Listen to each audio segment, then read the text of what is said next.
my computer. Hi, Jesse.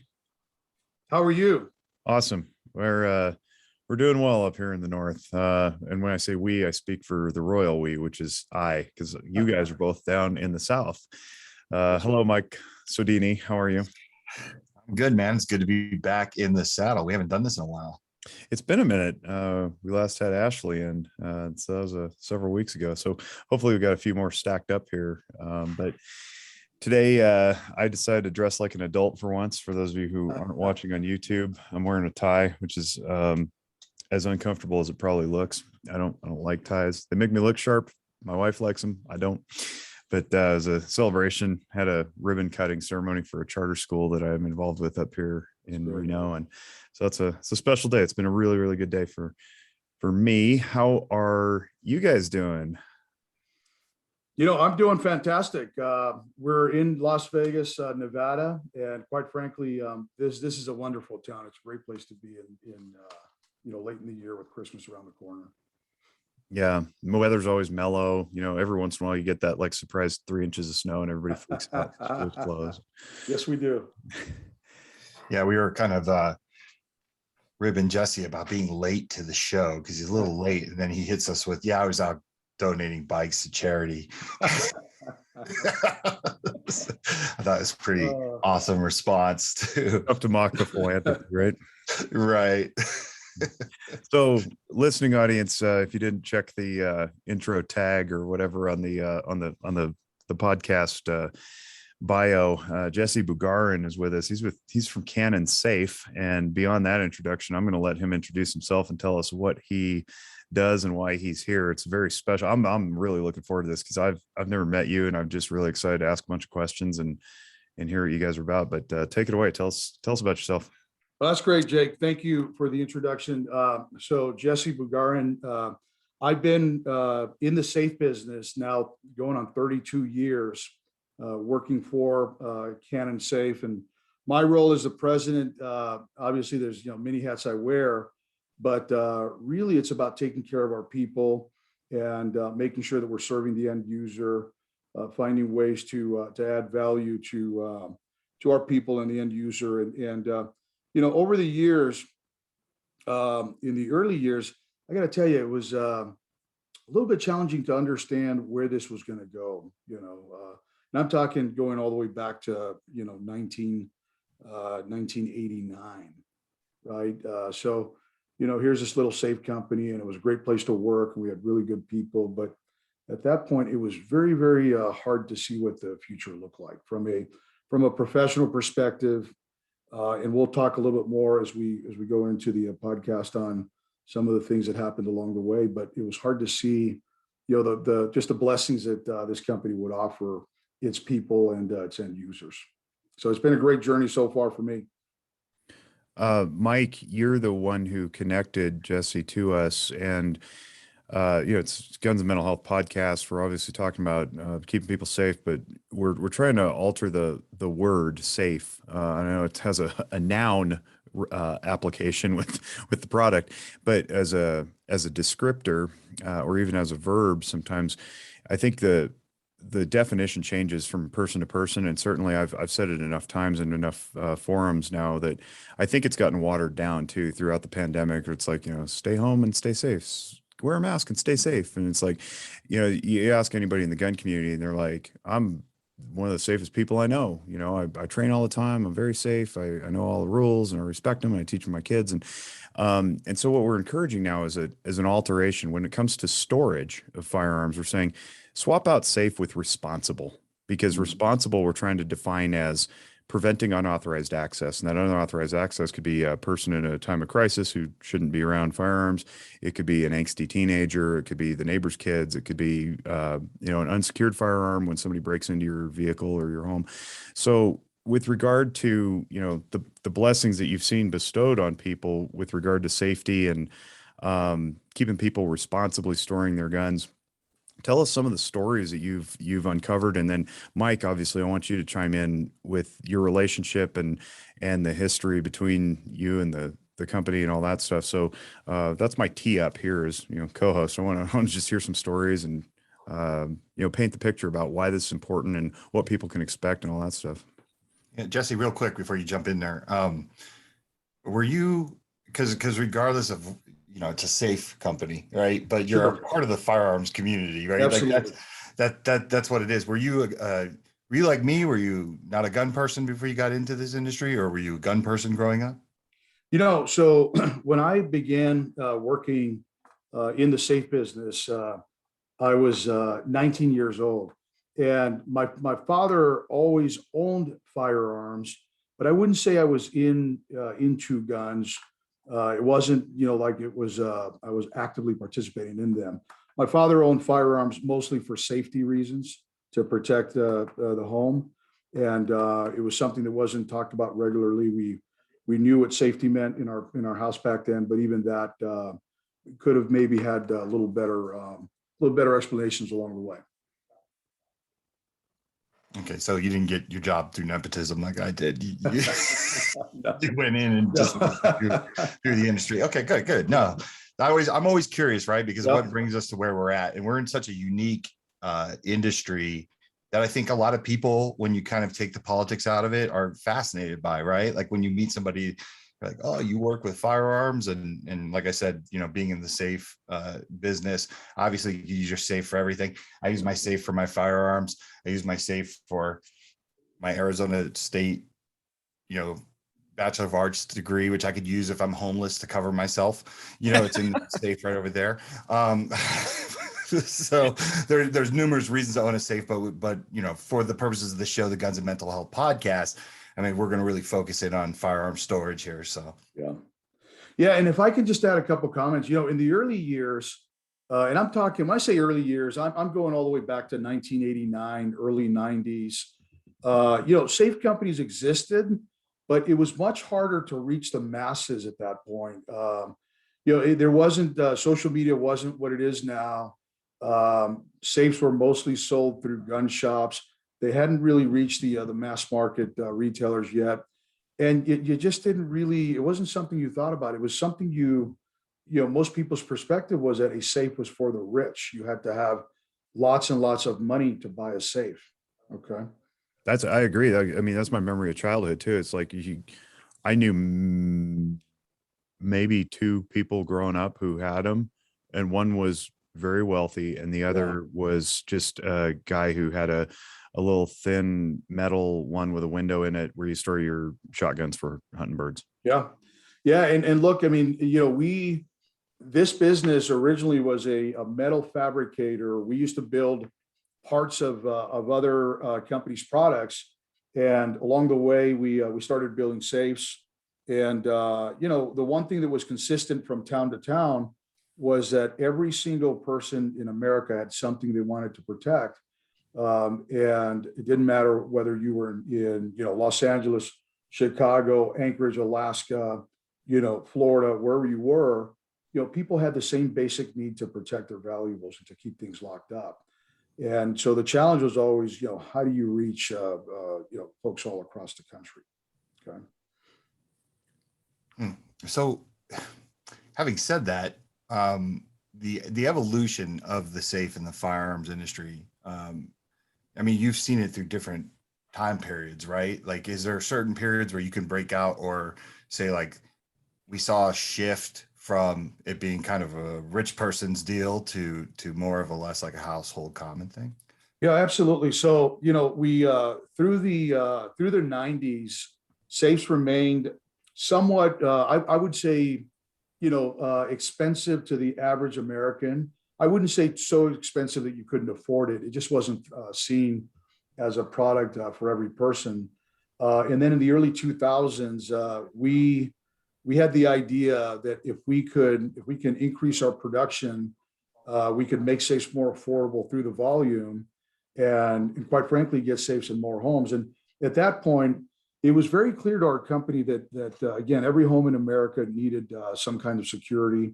And we had a lot of work to do in making the safes not only affordable, but finding ways to get them to the different markets. And so we worked with our finance team, our purchasing team, design team, and came up with a safe that at that point retailed for somewhere around $499 to $699. And you could store up to somewhere up to around 22 rifles, plus some handguns and other valuables. And so for us, that's what really changed the market. All of a sudden, safes are affordable, and now more retailers are, they're curious about carrying safes at that point. I got our home safe from Costco, and I'm wondering at what point did the big box stores, come into the fray here. So, you mentioned Costco. Costco is an interesting story for us because Costco, you wouldn't have thought of carrying a safe or buying a safe from Costco back in the early 2000s. And yet we went up to Costco wholesale in Issaquah, Washington back then. And, we were almost pushed out of the building because it was such a crazy idea. We were asking Costco to carry a safe the size of a refrigerator, and it just seemed like it wasn't going to work. And, back then we built a beautiful high gloss burgundy safe, placed it in Costco stores, and immediately started breaking records in sales. And so, it was something that every home in America had a use for, but they just were not finding product out there. Okay. So I'm curious about the marketing push. Did it take any at all, or was it just you had to offer it and people snatched it up because they understood intrinsically what the value is?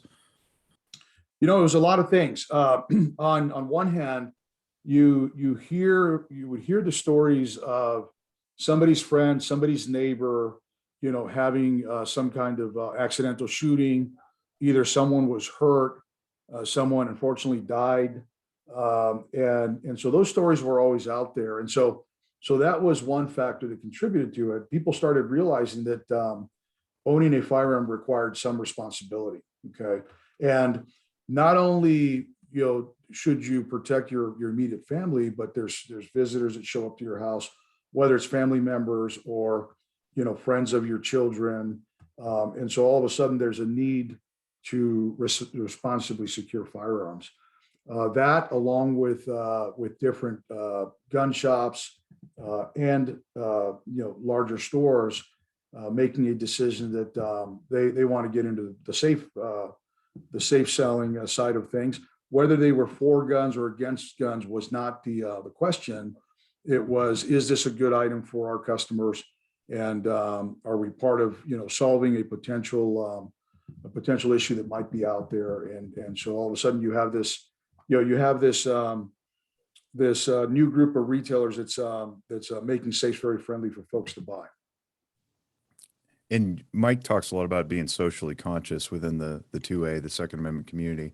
One way to do that is to, take the lead and model how to do that by saying, oh, okay, this is a problem. I'm going to solve it myself within my own realm, right? Be individually responsible for securing one's own belongings, including firearms, so that they don't cause death and destruction to other people. And it sounds like the manufacturers figured that out, right? And then they pushed it out to market responded. They said, yeah, this is a good idea too. And so now what we're seeing, and I'm curious your thoughts on this, states like Washington State, I think New Jersey has a law. There's a handful of them. They are mandating locked storage in the home. And obviously that'd be a boon. It would be a windfall for the manufacturers of safes and, other locking storage devices. But I'm wondering what your thoughts are on that, because it seems like the trend is that people are being responsible anyway. Does government necessarily need to compel that? And then of course there's the enforcement issue that comes along with that. Can you just knock on somebody's door and check to see if their firearms are locked up? But do you guys have an opinion? Are you neutral? Do you like where that's going? Do you think it's necessary? For us, we don't believe in any type of aggressive enforcement, really of anything. We want to walk very slowly there, because we think it crosses many areas that might be a little deeper discussion. But I think from a security standpoint, it just makes logical sense for for homeowners to lock up their firearms. Okay. And not only does it make logical sense, but it also allows a homeowner to organize not only their firearms, but any other valuable in one place. And quite frankly, it saves them time. So it offers security, organization, makes their lives more efficient, and they can leave home with peace of mind. So you're not in favor of the compulsion. You are in favor of maybe an ad campaign or a PR move that says, hey, this is the right thing to do, and believing that people will do it. I think yes, exactly what you just said, along with some kind of incentive to get more consumers to think about firearm security, whether it's a tax savings or some other incentive that will encourage locking up the firearms. You've got some states like Florida where you can be fined, imprisoned, or both if your firearm is stolen and used in the commission of a crime. And so you've got some states that are a little more aggressive in their laws. But I think logical storage with some kind of incentive makes a lot of sense. Yeah, that seems reasonable to me. I mean, if you already have the deterrent on the books, maybe that's not enough of a motivator, and some people would want to take it one step further by mandating storage. But I'm on board with you. I think the libertarian in me comes out and says, well, just encourage people. We don't need to coerce them, or compel them. Yeah, it's a difficult situation for us to be in, especially from two guys that work in the firearms industry, right? As a firearm manufacturer or importer, not everybody needs a gun. Like, I will say that, right? And there's people that take themselves out of the game. But if you do have a firearm, I believe you do need a safe. I think a safe is the last line of defense. And even if you don't use that safe, if you live alone, you still need to be able to lock that gun up if you're leaving the house, or, I'm all for that, right? Because we don't want people breaking in. I can say that for you, Jesse. You know what I mean? You're the president of the company. So but I'm a big believer that safe companies are literally our last line of defense. Besides the actual firearm itself, with the stuff we're trying to do with Walk Talk America, but even in times of crisis, right? We think about programs like the Cause a Pause program, which we've kicked off and you guys have completely embraced, which I totally appreciate and I want to thank you for. That's, for those that are listening that had never heard of Cause a Pause, that's where we say, put a picture of something you love or somebody you love on the safe. Because in a time of crisis, like right now, my daughters are on the safe. I have a Canon safe, by the way, nice little plug for you, to my left, that has my daughter's faces on it, right? Because if there's anybody who's going to stop me in a time of crisis from doing something tragic, it's going to be those two faces. Can you talk a little bit about just kind of, I guess, the social responsibility that I see you guys starting to come forward and take? And I feel like there was a time when if we were socially conscious, we could be looked at with like a raised eyebrow from a lot of our peers, specifically people like the NRA, because maybe we were bending or giving into maybe something, which never was the case, right? But there was a time when we couldn't even talk about suicide by firearm in the industry. Right. Like, it was very hush hush. Can you talk about that evolution of why Canon is now stepping forward? You guys always have. Obviously, you just told this story about saying that you need safes and everything like that. But I feel like you guys are really kind of being aggressive now and saying, like, we got to talk about suicide, which is great. Well, listen, when you sit back and listen to some of the numbers that are talked about out there, right? They're shocking. And quite frankly, it's hard to ignore something that we can very quickly reduce, maybe not completely eliminate, but we can very quickly reduce in a meaningful way. And really that's what it's about. A safe provides a level of protection, especially when you're thinking of children who might have access to a firearm that's not locked up. With a safe locked up and the child not knowing the code, that's as good as it gets, right? If we're talking about a person who, maybe is having a moment of weakness, to your point, that safe with a picture of a loved one, that pause in having to enter the combination and accessing the firearm can make the difference between that person being with us or not. And so it just makes good sense. The Cause a Pause campaign, for those of you who don't know, Mike explained it, and I can already feel some of the pushback. If you're in my community, the mental health community, suicide prevention community, well, sometimes people's children are the reason they want to take their own lives. They believe, for whatever reason, that they are a burden and they're encumbering their families. And so having a picture of your kids or your family on the safe may actually accelerate the process. Like, yeah, I gotta do it. We don't have any evidence to support that. There's no empirical research, but I can honor that. And I can say, for myself, if I were ever in that situation, that may be the case, right? And I don't anticipate to decompensate to the point where I want to take my own life, but being that I have no crystal ball, I'm going to presume that that's a possibility. And so my deterrent on my safe is the podcast sticker for this show and for WTTA. So we have two of them, and one is just says Guns and Mental Health, and the other has Mike and I's faces on it in cartoon form, which is cute. And I've never been caricaturized before, but it's fun. And so I figure, if I ever get in that mode, the one thing that will stop me is the knowledge that I would invalidate much or all of the work that I'd done to this point. And I don't think that would ever accelerate my desire to punch out. So the idea behind causing a pause is to create time and space between the impulse and the act. And so whatever it is that you think that under no other circumstances would you take your own life because of this one thing, then put that there, right? It may be a trinket, it may be a memento, it may be a photograph, or maybe just a sticker of your favorite podcast, which may hopefully be this one. Give us a rating and a review, by the way. But only if you like it. If you don't like it, just don't listen to us again. We don't like trash talk. But what I want to ask Jesse is, what are you guys doing in that realm? Because I know you're taking some strides. What are the specific efforts that people can look for in your products? Well, I mean, look, the where our products really help is in keeping unauthorized firearm use, away from the firearm, right? If you're the owner of a safe and you have the combination to it, currently you are going to access that safe. You are going to pause as you enter the combination, and you open the door and physically take possession of the firearm. So, that's giving you an additional, few minutes to think about what's going on.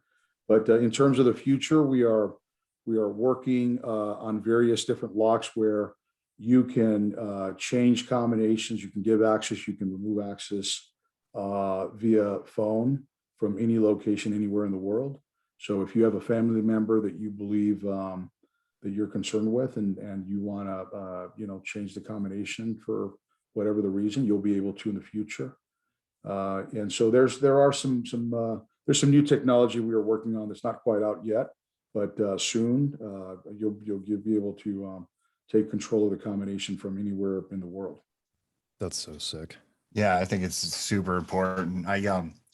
And Jesse, we haven't actually had a chance to talk since you guys have come on to support WTTA and like putting the card in every safe and kind of getting behind Cause a Pause. So I want to thank you for that. But also too, and Michael, I need to interject too, because listen, until you came along, it was something we talked about, and it was something that we know we're saving lives. Okay, we know every time we sell a safe, either we are protecting somebody's valuables, we are preventing a child from accidental discharge. But until you came along, we weren't thinking of it the way you're thinking of it. So we want to thank you as well for bringing it to a different level and really bringing the attention that it requires and it needs. No, I really appreciate that. One of the things that I was like super, it warmed my heart the other day is there was somebody that bought one of your safes and it was on Twitter, and they tagged Walk the Talk. They tagged you. Yeah. And they were just like, this is so awesome that this is in there. And I was literally, I got Crystal. I was like, hey, look at this. I had a bunch of people say like, oh, that's really cool. So I really, I know that's an anecdotal story. It's one person, but like we already saw it out the gate that it touched somebody. So it makes me feel good. Yeah, And absolutely. yeah, and I really feel like we can, as we get up as the 2A community and companies like this start to own this stuff and get in front of it and offer these cool products. And I really feel like we can get the industry to where the alcohol industry got with DUIs, right? Where nobody's blaming Johnny Walker when somebody gets behind the wheel and does something stupid. And I think like us taking some personal responsibility and ownership and trying to address those issues, it makes me proud of this industry, right? I mean, I already love the industry, but now I'm getting proud. I'm proud to see that these companies are like, yeah, we could be more than just like a safe company. We're a lifestyle. Like we care about where what's going on. We want to address things. We want to point out things to you that you need to watch out for. And we're here for that, right? We're here to listen to you. We're here to talk about it. We're here to plant that seed in your head. So I think it's just really cool, you know. Well, and listen, it's more important now when COVID first started coming on the into the workplace and discussions around how companies should handle COVID, what's the right thing to do. As we tried to understand what was going on, the very first thing most of us did was we sent our staff home and we closed our offices. And for a lot of people, that was very challenging. Being alone for a lot of people was not a good thing. And we were fortunate that we were able to bring our office back and we were able to collaborate together. But for a lot of people, that was a very difficult time to be home alone. I want to ask about outreach because I just got this thought. Maybe it's an original thought, maybe not. But with all the push to get firearms dealers, for the most part, the retail stores and the ranges, talking about mental health issues and mental concerns and intervention strategies. If you see somebody who's looking a little bit off before you send them out on the range with a gun by themselves, or sell them a product. I'm wondering if we're not, and maybe this is happening, so forgive me if I'm just speaking out of my butt, but are we talking to those same frontline employees who are doing the transactions about checking with the purchasers to make sure they have storage? And the reason I'm asking that is because over the last 18 months or so, we've had estimates are between 10 and 15 million new gun owners. And I don't know if they're being trained, if they're buying storage units, if they're being responsible, or if they're just buying the gun and sticking it somewhere out of a fear impulse based on whatever they're seeing on, coming across their news feeds, which is fine. And that's totally appropriate, but you need to train and you need to store.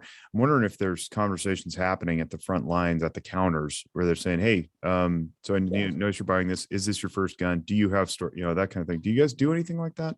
Yeah, and Jake, that's a great question, and a couple things there. So, first, over the years, the industry as a whole has really taken a step forward in not only encouraging whether it's some kind of lock for the handgun or long gun, but they are demonstrating safes at the counter or walking them over to the full size safe display. And making sure they know what the options are. I wouldn't say that they are aggressively forcing safes on people, but it certainly is a part of the selling process now as someone purchases a firearm. They're being, they're shown options. It's recommended. And I would say that even if the customer doesn't buy a handgun or long gun safe, then they're very likely to come back and buy it at some point in the near future. That's great to hear. And I'm asking that with intentionality because when we teach our cultural competence courses to clinicians, I operate on the premise that roughly half of America either owns a gun or lives with somebody who does. And Absolutely. that percentage goes up dramatically in rural areas compared to urban areas and so forth. But on the whole, you can predict that half of your patients coming through your office are going to be around firearms. Okay. So therefore, instead of asking a question like, do you have guns? It's where do you store your guns? It's a presumption that they exist. And similarly at the counter, I think you can say, where do you plan on storing this? Holsters is another one. So like, you plan on like carrying this thing against your skin, or do you want a holster? All of these interventions can prevent negligent discharges. They can prevent things falling into the wrong hands, and so forth. So that's why I asked that. And I think if anybody's listening to this show right now, if you're a clinician, make the presumption that your patient owns guns or is around them, and just ask them straight up, hey, where do you store your guns, and how do you prevent access in a time of desperation? If you don't, what's your plan for acquiring storage? And that makes it a much more comfortable conversation, because it communicates that you're interested. And if you're in the industry and you happen to be one of those people who works at the retail store or the range, same thing. Make the presumption that it's stored already, and then they can tell you, well, no, I've been thinking about getting around to it. I don't have the $500 or whatever it is. And then you walk them over to the display. I think that's awesome. That's great that it's becoming commonplace to expect people be responsible, not just presume that they are, right?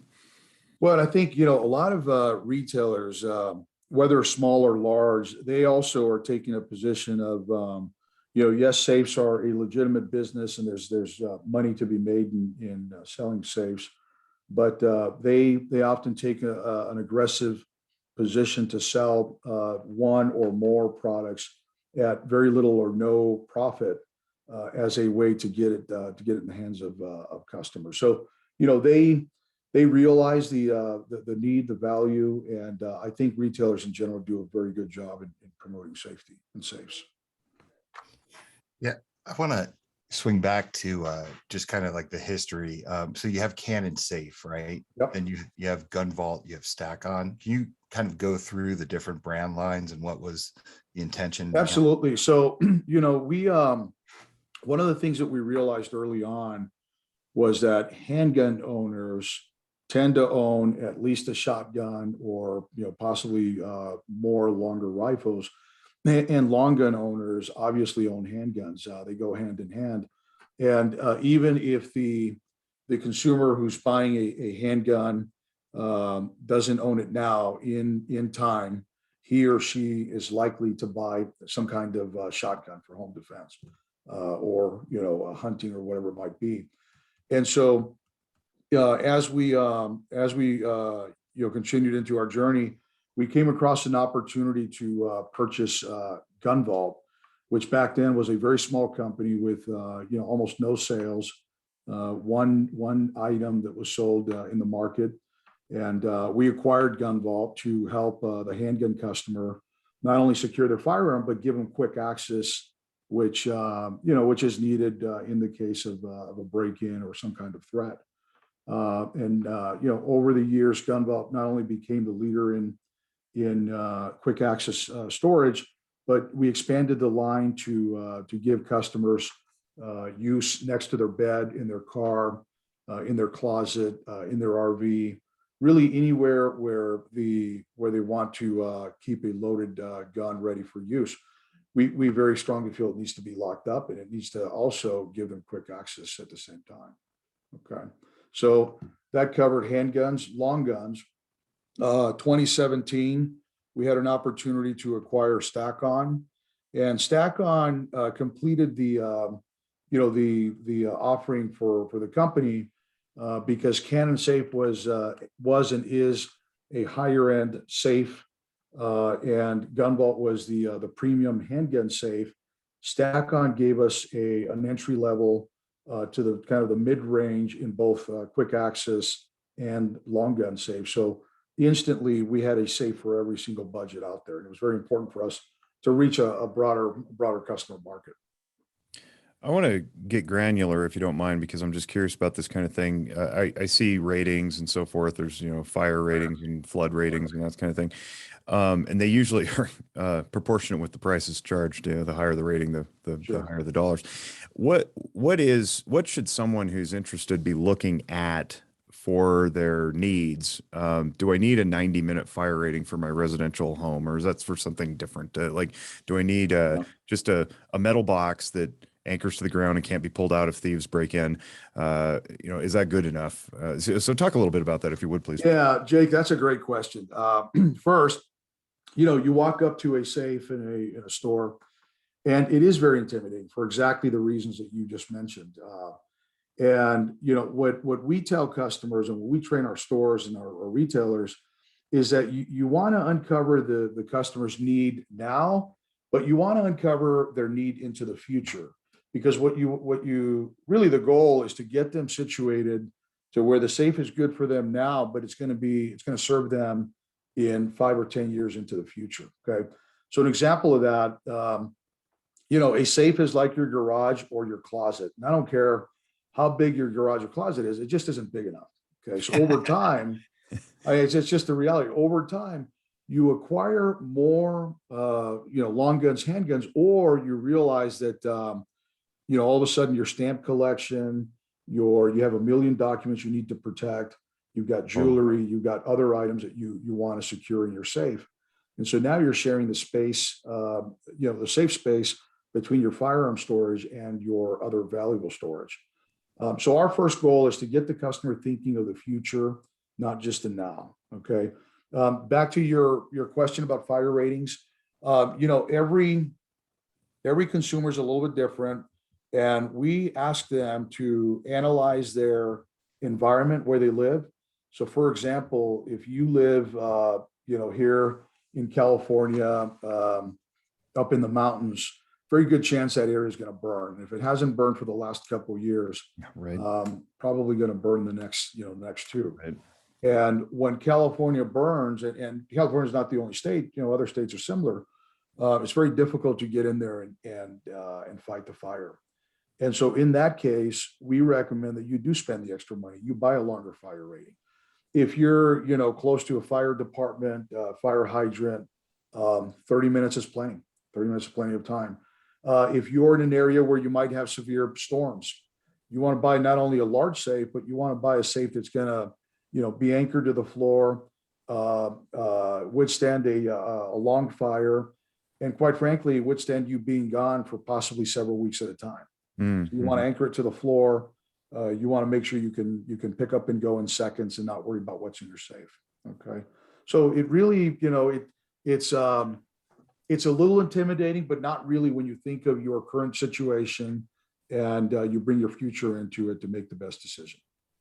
Do you guys have like a videos or something like that that explains just what you did, so they don't have to listen to an hour-long podcast here and sift through? Like, is there a quick access? We do have a number of videos on YouTube, but we're in the process of updating our videos because, again, to Mike's point, we're in a different world now. We have learned so much over the years, and the opportunities to help people are different. And so what's that look like in terms of the messaging? So we're right in the middle of shooting video again to address some of the challenges that are out there.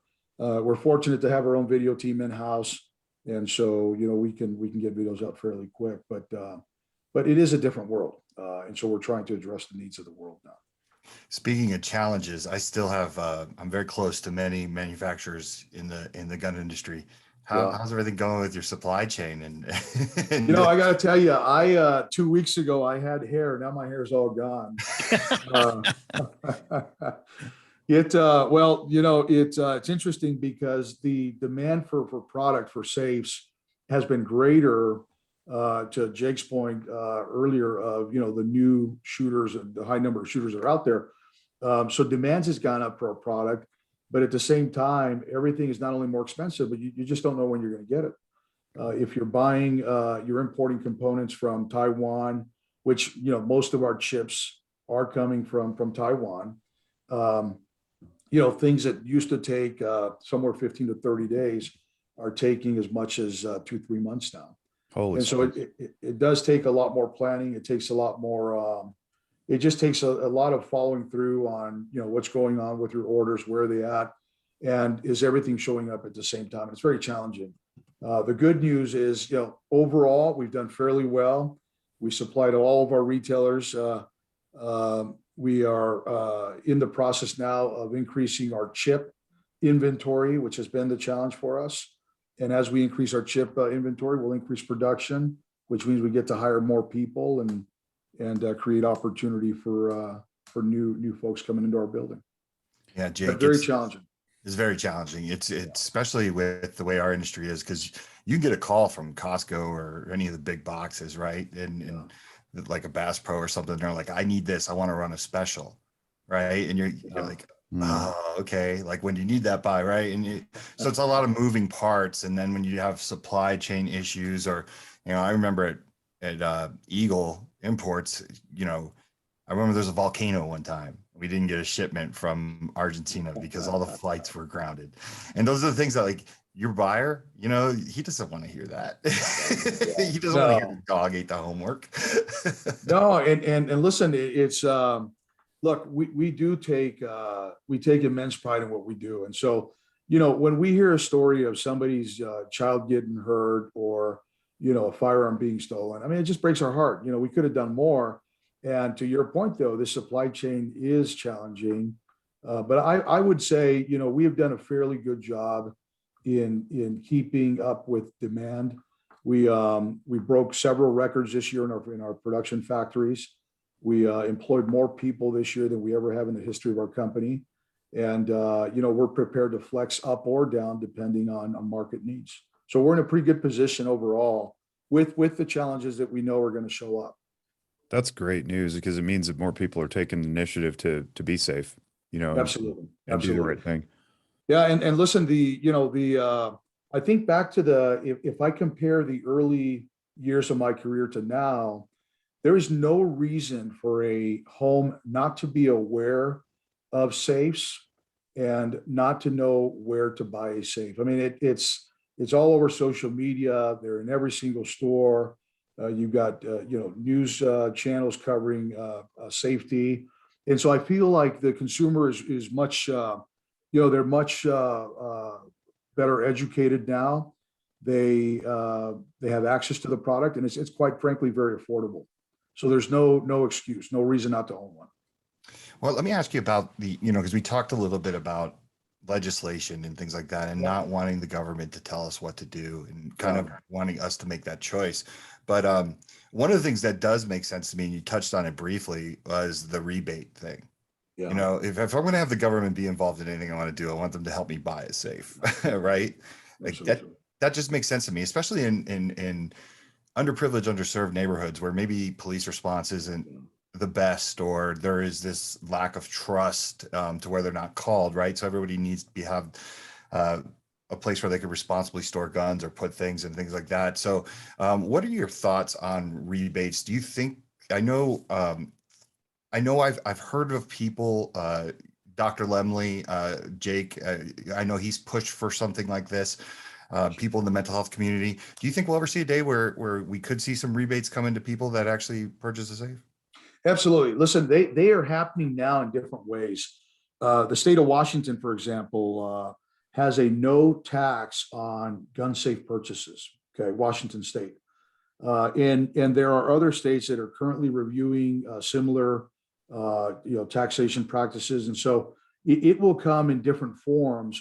But I think the more incentive for the consumer, to buy a safe, the more safes we're going to sell. It's very simple, and I think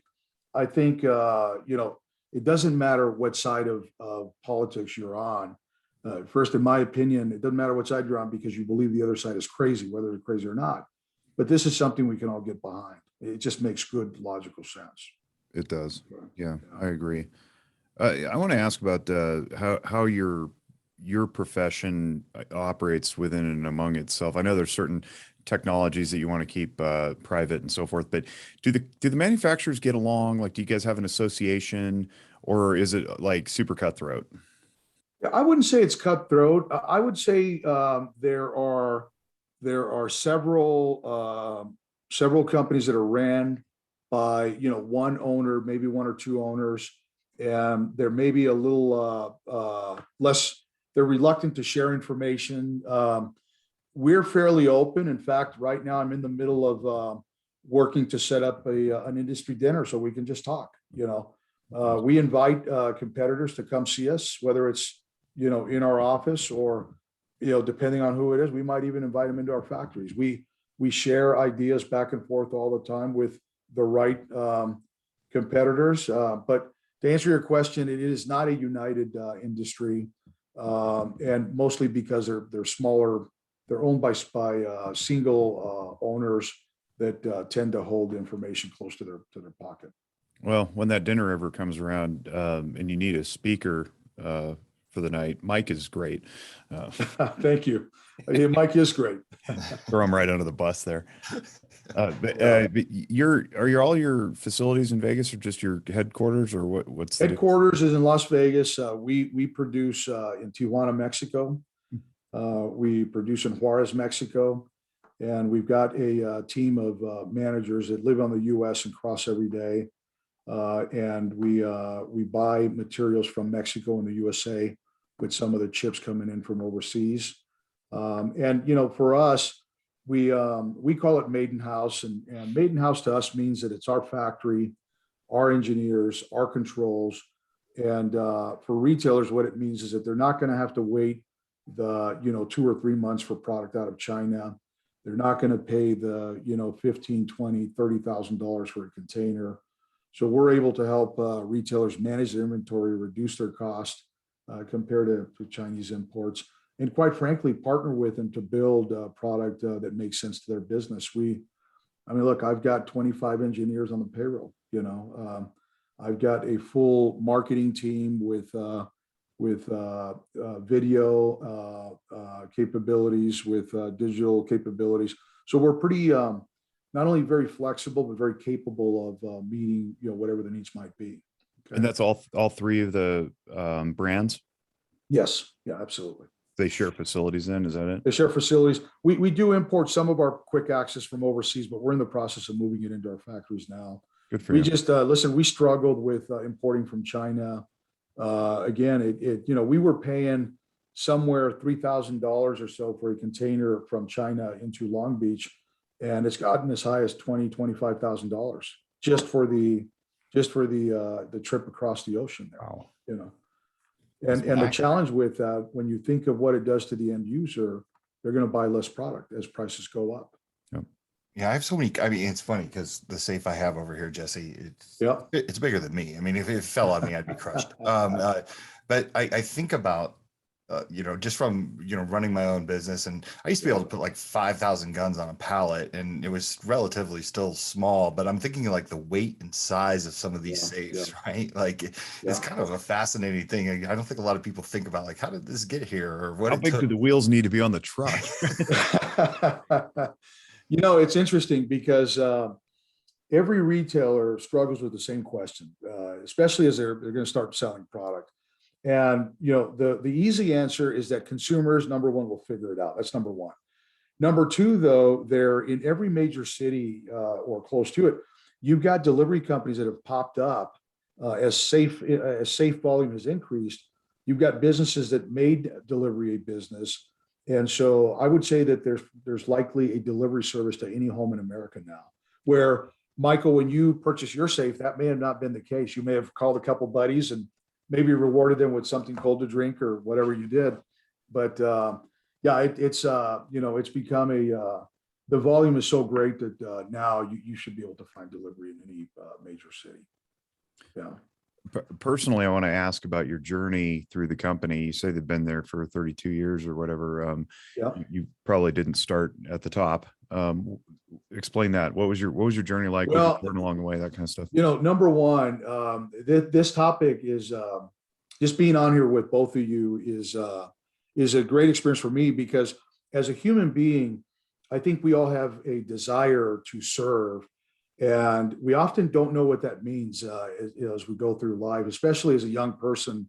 You're trying to find your place in the world. And, the best places to serve, in my opinion, begin with, if you have a church or you're a part of it, you can get involved there fairly easy.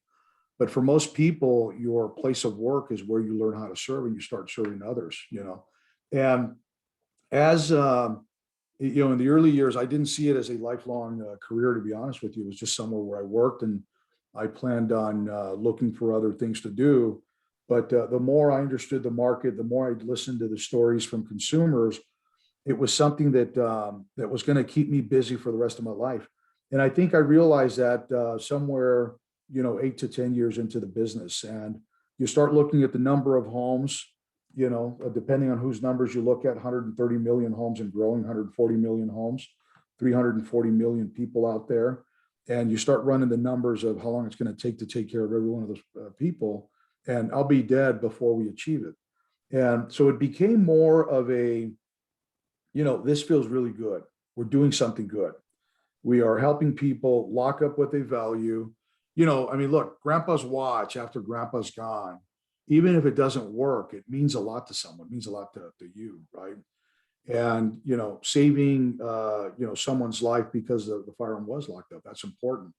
And not only that, we started realizing that as we grew the company, people's opportunities grew. And all of a sudden you saw a person who maybe wasn't a homeowner, right? They became a homeowner. They, stepped up to the nice pickup truck. And so we saw it as a way to create opportunity for our people. And so, again, it became more about service to others and a way to help the world become a better place. Along the way, we developed something we call a safe in every home. And our mission, our goal, our BHAG, as we call it, is to place a safe in every home. We're not quite, I don't really care if it's my safe. I'd love for them all to be my brands. But quite frankly, if we can get a safe in every home, then we know we are saving lives, right? We're organizing people's lives.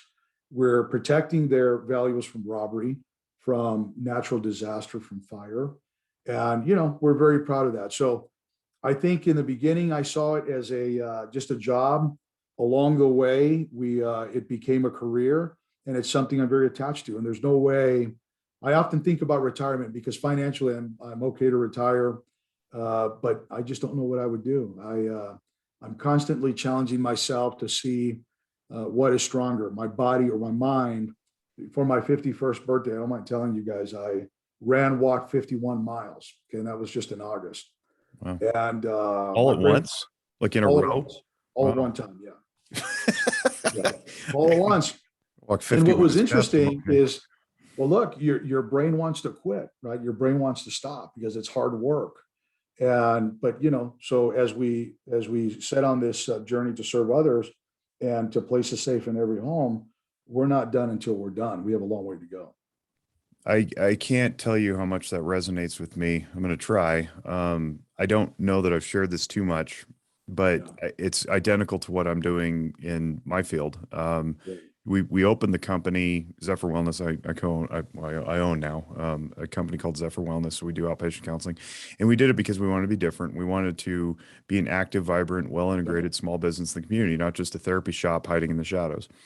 And we wanted to be a family-oriented, family systems obviously is what we do, but we wanted to orient ourselves to be family first with our employees and treat them well and make agency work desirable. And that continues to be the push. And the more we move forward, the more we realize the work's never going to end. The poor will always be with us. So will the mentally ill. And it's like, I would love for nothing more than for me to not do this and do literally anything else to draw a paycheck so that I can walk through a community that's healthy and happy and vibrant. And not see kids being bullied or, couples fighting in the grocery store, but it's not going to happen. So same thing, concept of retirement. It's like, what am I going to do? Like, I'm not going to be golfing while people are ailing. That doesn't make any sense. As long as I got something to contribute, I'm going to keep working. So, I identify with that passion. It's, and I can detect a great deal of humility from you, and you really honor what you're doing. And that's very, very obvious. And I think that's why, and throw it over to Mike here to tell his side, because I know he feels the same way about the work that WTTA is doing. I mean, he sold off his part of the family's company to do that, like to be a servant leader. Right. And that's why we click so well, I believe.